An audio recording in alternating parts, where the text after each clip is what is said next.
एक गांव में एक साहूकार रहता। साहूकार के एक बेटी थी। वह हर रोज़ पीपल सींचने जाती। पीपल के वृक्ष से लक्ष्मी जी प्रकट होती और चली जाती। एक दिन लक्ष्मी जी ने साहूकार की बेटी से कहा, तू मेरी सहेली बन जा। तब लड़की ने कहा कि मैं अपने पिता से पूछकर कल आऊँगी। साहूकार की बेटी ने घर जाकर अपने पिता को सारी बात कह दी। तब उसके पिताजी बोले, वह तो लक्ष्मी जी हैं, अपने को और क्या चाहिए, तू लक्ष्मी जी की सहेली बन जा। दूसरे दिन वह लड़की फिर गई। तब लक्ष्मी जी पीपल के पेड़ से निकल कर आई और कहा, सहेली बन जा। तो लड़की ने कहा, बन जाऊंगी, और दोनों सहेली बन गई। लक्ष्मी जी ने उसको खाने का न्योता दिया। घर आकर लड़की ने माँ बाप को कहा कि मेरी सहेली ने मुझे खाने का न्योता दिया है। तब बाप ने कहा कि सहेली के जिम ने जाइयो, पर घर को काम संभाल कर जाना। तब वह लक्ष्मी जी के यहाँ जिमने गई तो लक्ष्मी जी ने उसे साल 2 साल ओढ़ने के लिए दिया, रुपये दिया, सोने की चौकी, सोने की थाली में 36 प्रकार का भोजन और व्यंजन करा दिया। जिम कर जब वह जाने लगी तो लक्ष्मी जी ने पल्ला पकड़ लिया और कहा कि मैं तेरे घर जिमने आऊँगी। तो उसने कहा, आ जाइयो।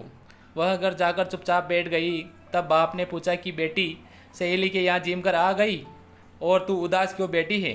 तो उसने कहा, पिताजी मेरे को लक्ष्मी जी ने इतना दिया, अनेक प्रकार के भोजन कराए, परंतु मैं कैसे जिमाऊंगी? अपने घर में तो कुछ भी नहीं है।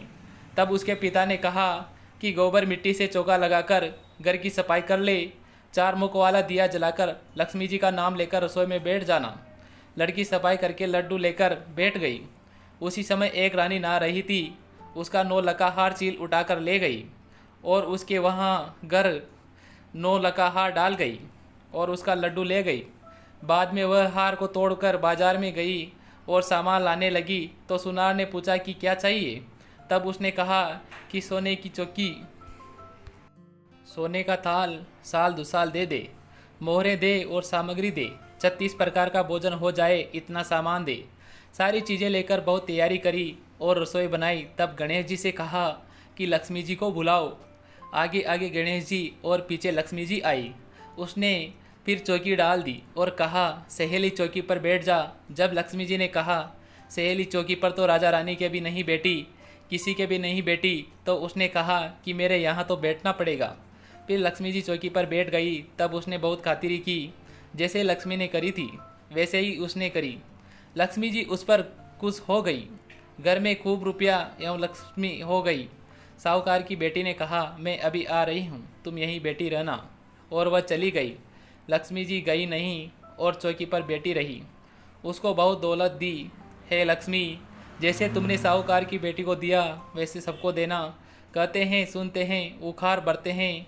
अपने सारे परिवार को दिया, पीहर में देना, ससुराल में देना, बेटे पोते को देना। हे लक्ष्मी माता, सबका कष्ट दूर करना, दरिद्रता दूर करना, सबकी मनोकामना पूर्ण करना। तो दोस्तों, कहानी कैसी लगी कमेंट करके ज़रूर बताएं।